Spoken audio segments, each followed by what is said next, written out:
नमस्कार, आप देख रहे हैं नेशन भारत और मैं हूं मनोज चतुर्वेदी। आखिरकार चुनाव आयोग ने बिहार में चुनाव की तारीखों का ऐलान कर ही दिया। विपक्ष के भारी विरोध और तमाम राजनीतिक पार्टियों के नेताओं के ये बड़बोल कि बिहार में कोरोना चल रहा है, चुनाव नहीं होना चाहिए, लेकिन चुनाव आयोग के जो मुखिया हैं उन्होंने अभी बिहार में चुनाव की तारीखों का ऐलान कर दिया है।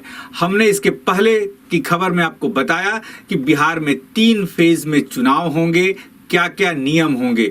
अब हम आपको बता दें कि तारीखों का ऐलान हुआ है और चुनाव आयोग ने क्या कहा है।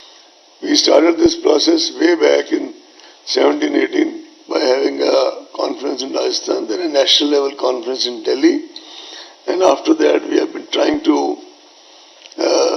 kind of upgrade and try to do various things required for that. One of our leading consultants in this, based out of Bangalore, she herself is disabled, but at the same time she is so very meticulous in terms of making suggestions and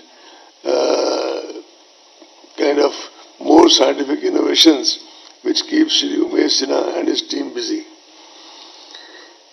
Personally, the first thing Commission has been insisting is that all polling stations should be located on the ground floor.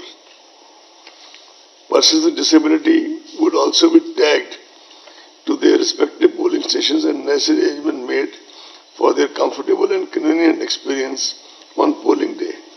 Assistance of volunteers, priority voting, wheelchair and proper transport facilities shall be made available. They will be provided with a free pass on public transport on the poll day.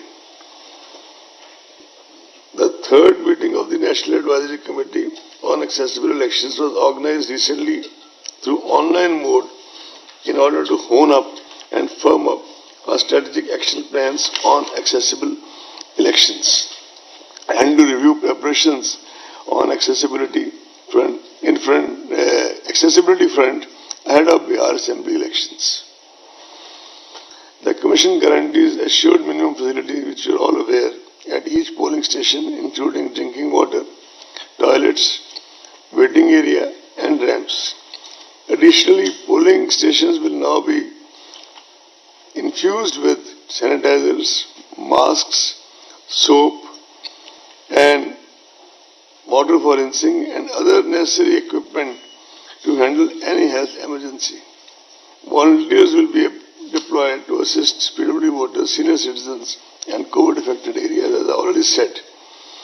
All necessary and administrative and security protocols have been put in place for EVMs and VVPATs, including randomization, FLC, movement and storage protocols and multi-layer security cover. The ETPBS facility will be offered to our service voters. As we talk, the MCC stands enforced with this announcement. The Commission has already made elaborate arrangements for ensuring the effective implementation of MCC guidelines. You are also aware that Honorable Supreme Court, lot of very vigilant citizen groups and the Commission itself have been very particular about this issue of criminal antecedents. Candidates with criminal antecedents are required to publish information in this regard in newspapers and TV channels on 3 occasions during the campaign period. Now it's also mandatory for political parties. चुनाव आयोग के मुखिया सुनील अरोड़ा ने अपने वक्तव्य को वहां से शुरू किया। उन्होंने कहा, कोरोना संकट की वजह से दुनिया में 70 देशों में चुनाव को टाल दिया गया। कोरोना संकट के बीच बिहार और उपचुनाव को लेकर लगातार मंथन किया गया। बिहार चुनाव देश के सबसे बड़े राज्यों में है और ये चुनाव कोरोना काल का सबसे बड़ा चुनाव है। एक बूथ पर 1000 वोटर होंगे।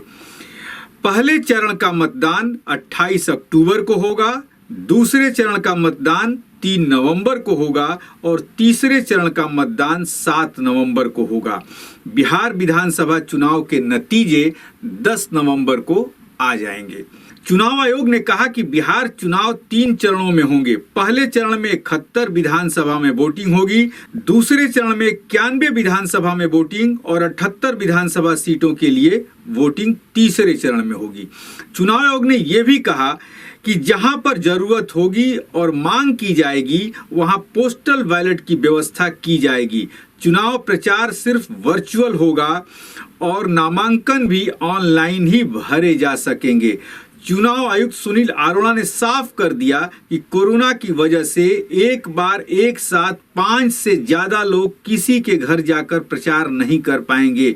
विधानसभा चुनाव में उम्मीदवार समेत कुल 5 लोग ही डोर टू डोर कैंपेन में हिस्सा लेंगे।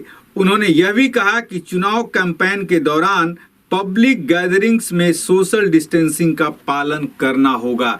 यानी कि सुनील अरोड़ा ने इस बार बिहार के जो प्रत्याशी होंगे विधानसभा चुनाव के अपने अपने क्षेत्र से, उनको बड़ा ही सजग रहना होगा। सुनील अरोड़ा ने यहां तक कहा है कि सभी जो प्रत्याशी होंगे उनके क्षेत्र में वो कहां मिल रहे हैं, किसके यहां जा रहे हैं, उनके साथ कितनी संख्या है, गाड़ियों की क्या संख्या है, सब पर चुनाव आयोग की नजर रहेगी और वीडियो कॉन्फ्रेंसिंग जो है चुनाव आयोग अपने स्तर से कराएगा। यानी कि इस बार जो बिहार विधानसभा का चुनाव होगा वो अद्भुत होगा और प्रत्याशियों को सिमट कर रह जाना होगा कि वो किसके यहां जाएं और किसके यहां न जाएं। सिर्फ 5 लोग, प्रत्याशी के साथ सिर्फ 5 लोग होंगे। यानी कि इस बार वो नजारा, वो बैनर, वो पोस्टर बिहार विधानसभा के चुनाव में नहीं दिखेंगे।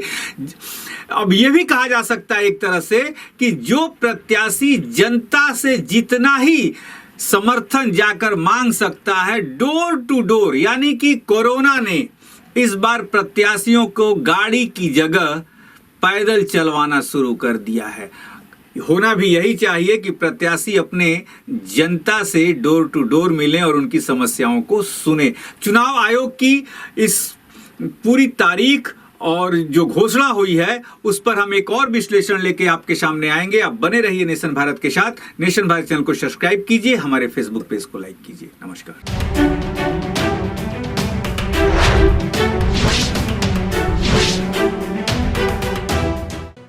लेटेस्ट खबरों से जुड़े रहने के लिए हमारे चैनल नेशन भारत को सब्सक्राइब करें और बेल आइकन को दबाएं ताकि कोई खबर छूट न पाए।